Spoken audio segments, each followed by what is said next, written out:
minasan, konnichiwa. Welcome to this week's edition of Have a Coke and Tea with the Society. We have such a great speaker today. I'm looking forward to getting to know one of our newer members very much. But my name is Yoshi Domoto. I'm the Executive Director of the Japan America Society of Georgia. I'm so glad you are here with us. But without further ado, we'd like to get started and introduce to you Mr. Matt Wagner from Schoolie Mitchell. Matt-san, よろしくお願いします. Please tell us a little bit about yourself and what kind of work you do. Okay, 皆様、はじめましてよろしくお願いします. My name is Matt Wagner, and I am, as you said, I am a consultant with Schoolie Mitchell. Schoolie Mitchell is the largest independent cost reduction consulting firm in North America, and I am a franchise owner for Schoolie Mitchell, located here in Dunwoody. Thank you. Well, Matt-san, I know you're one of our newer members, so tell us why you joined the Japan America Society of Georgia. And in Japanese, Matt-san は、新しい会員だと思いますが、なぜ日米協会に入会しましたか？はい、そうですね。私は、去年の12月、もうほぼ1年になりますが、オハイオ州から引っ越してジョージアに行きました。そしてオハイオにいた頃は、中央オハイオ日米協会 JASCO の会員となってまして、日本の文化、それから、言葉に、長い間日本とつないでますので、それを引き続ける、ということで、JASG の会員になりました。For our English speakers, if you want to let us know what you just said in Hopefully English. I remember what I said in Japanese. I moved from Central Ohio in December of last year, and I was a member of the Japan America Society of Central Ohio, JASCO. And I've been connected with Japanese culture and language for a long time.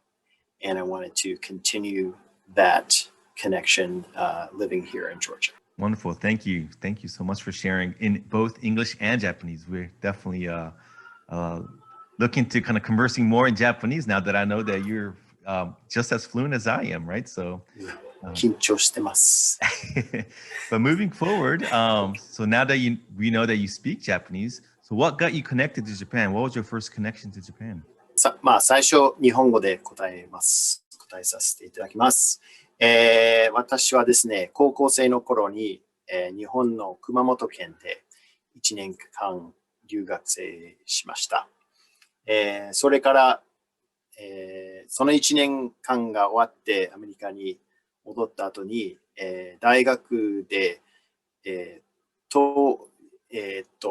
東アジア研究を、大学の専攻にして、さらに日本語の勉強とか、あと日本の歴史、文化、宗教などの、勉強を続きまして、そして実は大学の時に私の嫁さんに付き合って、彼女も高校生の時に留学生してまして、で、結婚してからですね、最初の、長い新婚旅行と、呼ばれますけど、最初の1年間は、2人とも日本で住んでました。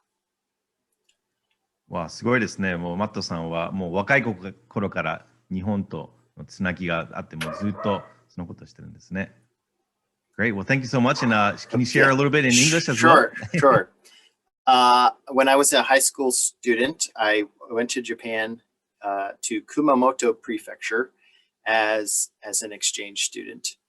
And I spent a year there. And then when I returned from Japan, I went to university, and I continued to study Japanese language and culture and history in college. I actually chose East Asian studies as my major. And I have actually I have a little.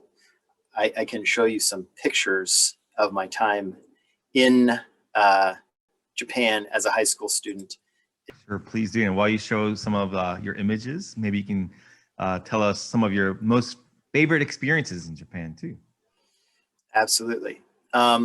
So this image at the top left is my high school, my high school class in Japan, and you might be able to notice which one is me. I am the only one with blonde hair, and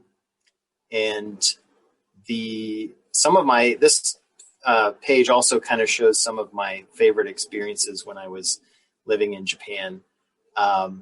I climbed Mount Fuji along with this is my host family's cousin, and I also one of my favorite things was I participated in a festival known as Matobakai, and Matobakai is actually held on Seijin no Hi, the coming of age day. And I have a poster behind me also from the Matobakai. But basically, the ceremony is for young men who are becoming adults. They have to capture some straw from a large archery target. And that is, in order to become a man, they have to capture some of the straw, and you have to put it in your teeth. And you can see in this photo, there's a man on top of the pile. There's about 100 men in this group, all crowded together and trying to capture a piece of straw from the target. And there are 2 or 3 really, really big guys in the middle who are guarding this target. And the festival is held at a Shinto shrine. And again, you can kind of tell which one is me. I'm the guy with the blonde hair. And of course, you can tell we're all wearing fundoshi, which is the Japanese traditional loincloth, similar to what's worn by sumo wrestlers. Now, keep in mind, this is held in January, so it's very cold, even in Kumamoto, which is in the south. And on top of that, you can see there are some bystanders here.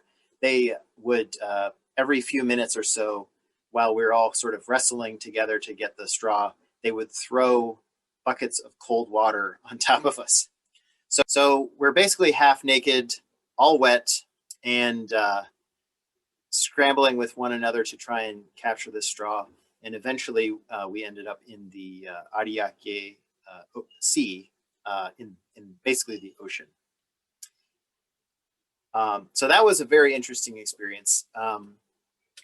Another, probably one of my favorite experiences from high school in Japan was when I joined the judo team. And I have a picture down here, 3 young men. I'm the one on the left, and the other 2 guys are my colleagues from the judo club. And the guy on the right is actually he was the captain of the judo team. My first exposure to judo was in a class, and we had a school tournament. This was before I joined the club, and I didn't know anything about judo. And so we had a small tournament, and I was placed opposite the president or the captain of the judo club. That was my first round. So I'm standing opposite of the captain of the judo team, and I thought I'm doomed here. But thankfully, it had happened very quickly. Before I knew what was happening, I was up in the air, upside down, and then I was on my back on the mat, and the match was over. So the entire match lasted about 10 seconds, and I was done. Well, fast forward a few months later, the judo coach actually he kind of caught me out late at night past my curfew, and I was out with another American, and he caught me eating ramen at a ramen shop, and he kind of grabbed me by the shirt, and he said, "Matto." He said, "You need to join the judo club." And I said, I don't want to join the judo club. That's, the last time I did judo, I spent 10 seconds, and I flew into the air, and then I was done. He said, "I can make you a black belt before you return to America." And I thought that's impossible, but I felt like I'm sort of caught here. So he sort of blackmailed me into joining the judo club. And so the next day I walked into school and I said, "Okay, I'll join the judo club." And I actually became good friends with these guys here in the picture. And the judo team, people were very friendly. They were very accepting of me as a foreigner. And indeed, before I returned to America, I did get my shodan, my kurobi, black belt in judo, somehow, miraculously. So from, I guess, flipping in the air in 10 seconds, you went all the way from that to a black belt. So that's wonderful. Yes. But it sounds like your experiences in Japan has had a big impact on your life, right? So can you maybe tell us a little bit about your long-term impacts of your exchange student experiences? Absolutely. Well, as I mentioned, my wife was also an exchange student, and we ended up in the same university, and we discovered that we had both this common experience in our past, and that led to our eventual romance. We got married, and we spent our first year living in Japan. That's this picture here at the top right. And after we had kids, we continued to maintain relationships with our friends, and we call them family back in Japan. And we visited there a couple times, and you can see a picture here with all of my 3 kids, where we visited our Japanese oji-chan and oba-chan in Japan. Of course, I've also visited on business trips, and you can see me here in the bottom right. I am eating one of my favorite Japanese foods, which is tonkotsu ramen in a ramen shop in Kumamoto. And I've been heavily connected with Japan through work ever since I graduated from university. The entire course of my career and my personal life was shaped by my experience living in Japan as a high school student. Wonderful. Well, from your kind of studying abroad in Japan, tell us a little bit more about some of your educational background after coming back to the U.S. and your work background too. Sure. So I kind of skipped a little bit here, but as far as my education and my work background, a big piece behind that is my family and their support. We're an international family. My wife is from Canada, and of course I'm from the U.S. So our children are all dual citizens. I have 3 daughters. We've had several exchange students over the years. We've had a son from Japan. We had a daughter from Germany, and my own daughter now is in France studying abroad. So she's very fortunate. Along the way, we also have met many interesting characters like the Grinch, and I'll kind of skip over my hobbies for now. But as far as my work and education, I went to Wittenberg University, which is in Springfield, Ohio, and I studied East Asian studies there as well as history, with a concentration in Japanese history. I didn't put the logo on here, but I spent 1 year at Sophia Jochi University in Tokyo, studying there. And after university, I went to work for Panasonic at a manufacturing plant in Ohio, and it was one of the largest manufacturers of color TV picture tubes, which, of course, no one really uses anymore because we all have these lovely flat screens. After working there, I joined a company called TS Tech, which is one of the largest suppliers of Honda and makes seats and other interior components for Honda vehicles. While I was at TS Tech, I went back to school and got my MBA degree at the Ohio State University, and developed a more of a deeper knowledge about business. When I started my career, I was actually my role was as an interpreter and translator.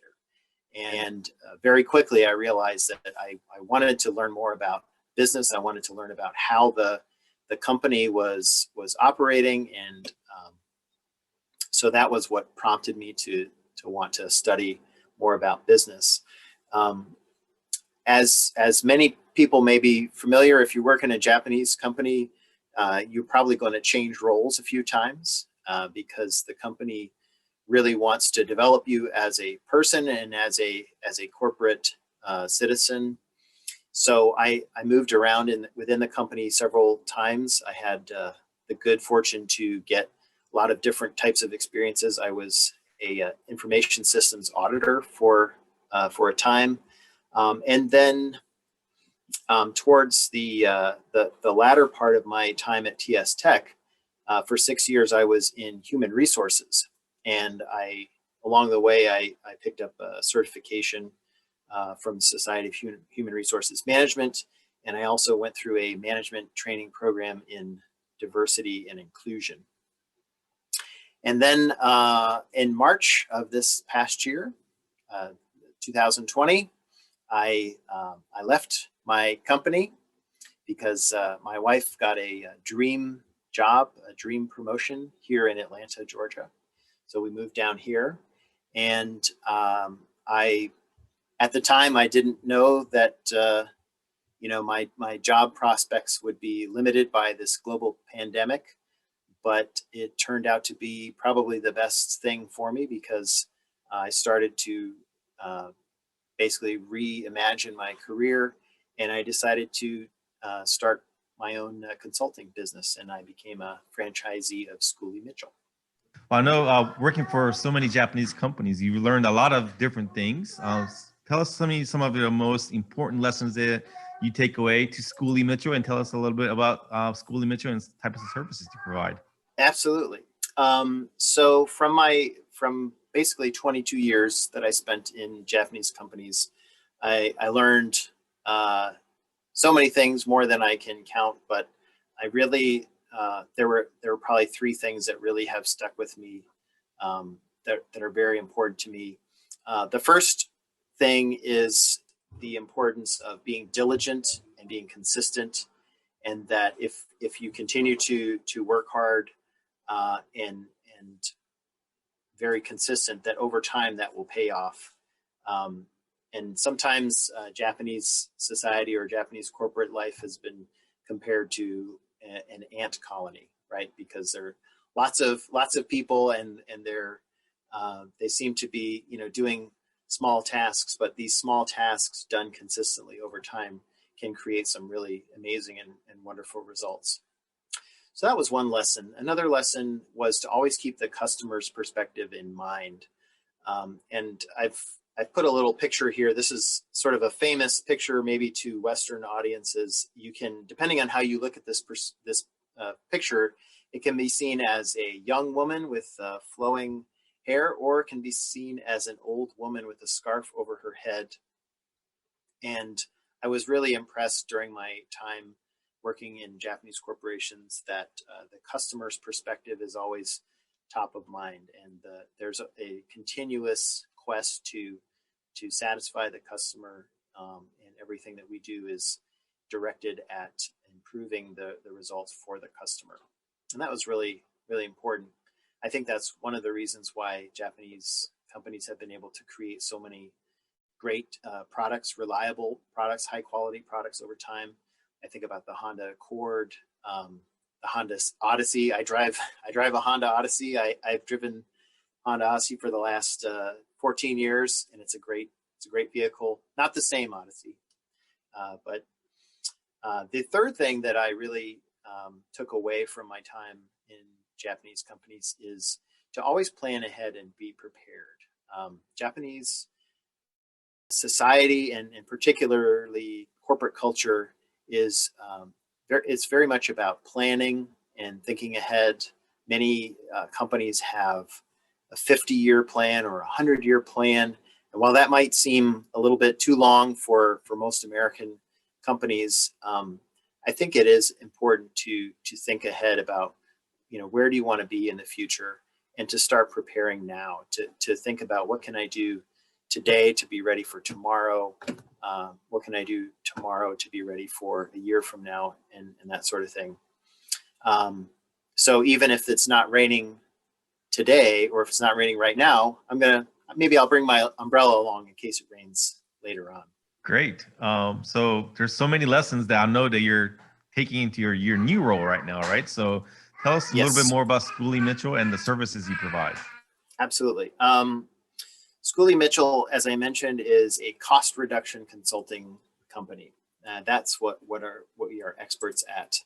And cost reduction consulting basically is helping organizations to recover profitability or increase their cash flow by reducing the cost of what we call essential services. And these are the types of services that every business needs in order to operate, but they don't necessarily add value. They're not part of the core inputs of their product or service, but they're necessary things. And what we have found, and the reason we exist, is that most companies are actually wasting money on these services all the time because it's not necessarily a strong focus. Usually they're focused on their core inputs, their core processes. Okay, so I have a little video. It's less than 2 minutes, and it explains kind of a general overview of what we do at Schooley Mitchell.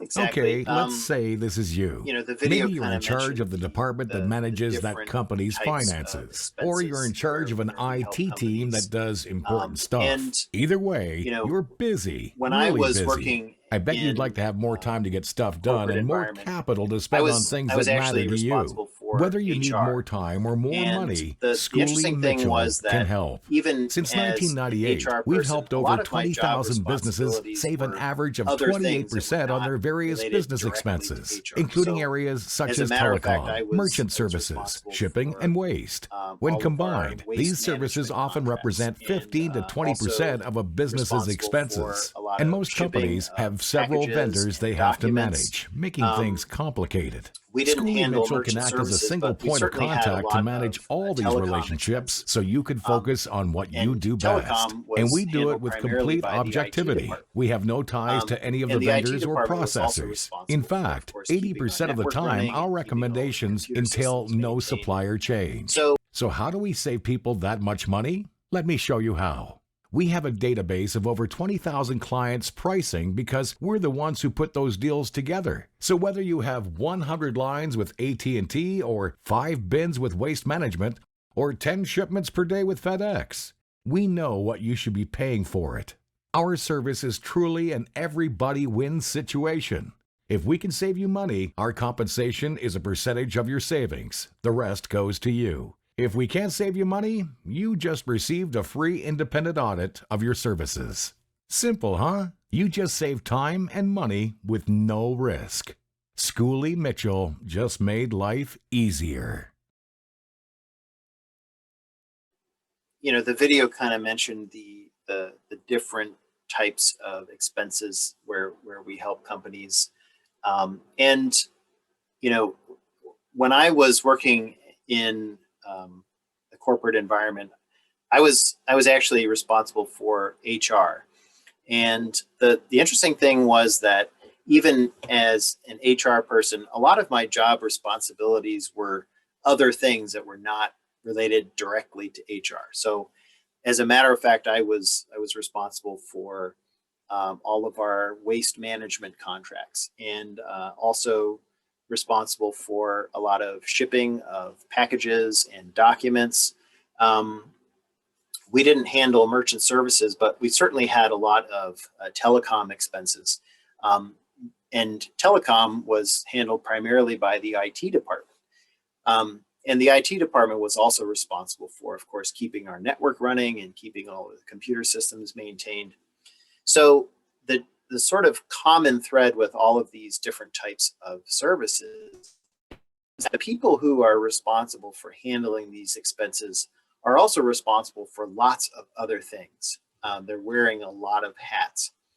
And these are the types of expenses that no one really gets up in the morning and really loves to handle the garbage bills. No one likes calling the phone company when they have a problem with their invoice or anything like that. And so these expenses tend to be things that people don't spend the amount of time, they really can't spend the amount of time that they need to in order to make sure that they're saving money and that their expenses are not too high. And so, you know, sometimes I think it's easy for companies to feel like, well, you know, how hard is this? What, you know, we should be able to manage this ourselves, right? But it's actually a lot harder than that because, as I mentioned, the people that are responsible for handling these types of vendor relationships are also responsible for so many other things. They really just don't have time. And beyond that, they don't necessarily have the expertise that they need to. But that's kind of why they would need a cost reduction consultant, an outside person to come in. Because we do have the expertise. We are subject matter experts in each of these different cost categories. We do continuous R&D so that we know what types of services and products are available within the marketplace. And we also have over 2,000 vendors that we manage on behalf of our clients. So we really are the experts when it comes to these fields. And it's impossible for individual business managers to keep track of all of these different types of trends and vendors. The other thing is, because we have over 23,000 clients in North America, we have a lot of negotiating influence over the vendors. And usually, you know, the common thread with these types of services is that an individual customer is you know, represents a tiny portion of that company's revenue. So individual customers don't have a lot of negotiating power with the vendors. So because we handle these client relationships for so many customers, we're able to exercise more clout in the marketplace. And the other thing is that on an ongoing basis, we continue to monitor the expenses for the client so that they don't have to continually go back and audit their own vendors. And it's actually kind of a hassle to get on the phone with the garbage company and try to get them to, you know, resolve a billing mistake, for example. Each time you call the phone company, you're going to get a different person. And you might get rerouted several times before you actually talk to a customer service person. So we take all of that type of hassle off of the plate of the client.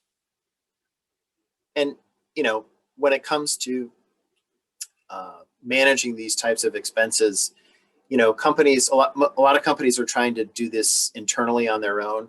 But for all the reasons that I mentioned before, they really just don't have the time or the expertise to be able to adequately manage them.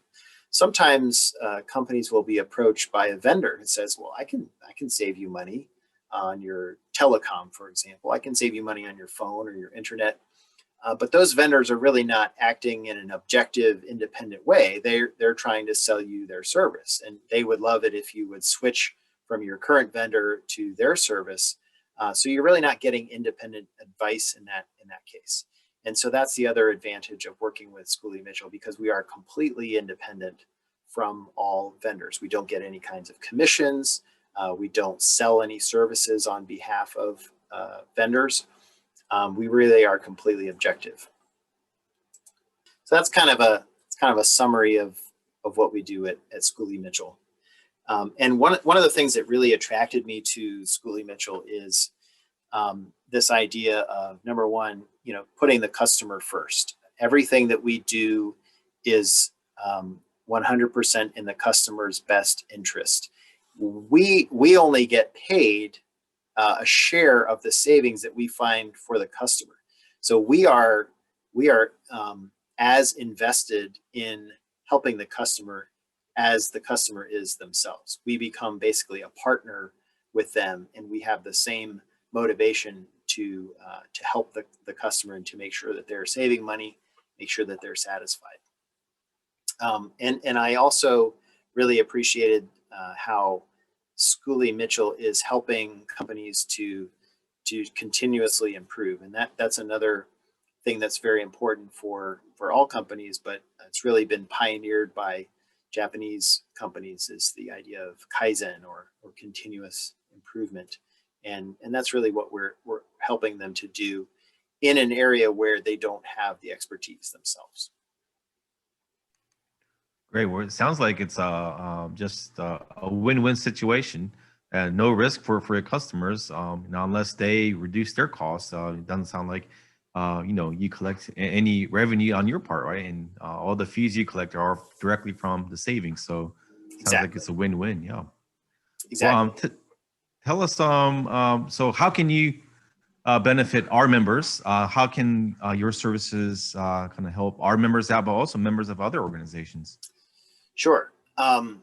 Well, so one of the great things that I love about our service is that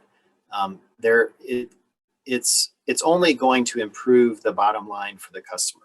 They're never going to pay us a fee and then find out later that they didn't actually save any money. So there's a direct benefit for the client. But also, one of the things that I have basically said is that, if any of the Japan American Society of Georgia member companies use our services and we find them savings, that I will donate a portion of that back to the Japan American Society of Georgia, because I really believe in the JASG's mission. I think it's a very important organization to have within the Georgia community. It has a great impact, and so I want to be able to contribute back to that. So everyone tuning in, I highly encourage you to learn more about Schooley Mitchell and then about Matt's services that he provides and his expertise. Not only can you cut your own costs and help out your bottom line and increase your profits, you'll also be helping out the Japan American Society of Georgia as well. So Matt, I know it's on the screen, but can you tell us how people can get in touch with you and where they can learn more about Schooley Mitchell? Absolutely. So they can call me. My number is up here on the screen, 678-816-2244. I tried to find a acronym for that number, but there's basically nothing makes sense. So I just put up the number. Or they can email me at matthew.wagner@schooleymitchell.com and get more information. And I'm very quick to respond. And I also speak Japanese, although, poorly so, as you heard earlier, but they can contact me in either English or Japanese. So for all of our Japanese members, 日本語でもマットさんの方に連絡できるみたいなので、ぜひご連絡してください。Great. Well, Matt-san, so as we close up our session, do you have any kind of final words of wisdom, final messages of hope that you want to share with our members tuning in? Well, of course, it's been a very difficult, challenging year for everyone. I've experienced a lot of personal, tragedy in my own family, unfortunately, through the COVID pandemic. But I've also experienced a lot of hope in this year. This is the year that I started a new business, and I think that I'm especially proud that my business is in the business of helping other companies to improve their profitability. And I really hope that in 2021, that I'll have even more opportunities to help out other businesses and share the knowledge and experience that I've gained over the years. And I think that 2021 is going to be the best year yet. So I have to say to everyone, 本年お世話になりました。来年もよろしくお願いします。良いお年をお迎えに。Great, thank you. マットさんも良いお年をお迎えください。はい、ありがとうございます。Great. Again, thank you everyone for tuning in for this session of Have a Coke and Tea with the Society. Again, definitely check out Schoolie Mitchell, learn more about Mato-san's services and cut your costs. And we'll look forward to seeing you next time on Have a Coke and Tea with the Society. Thank you so much, everyone. See you next time and be safe. Bye.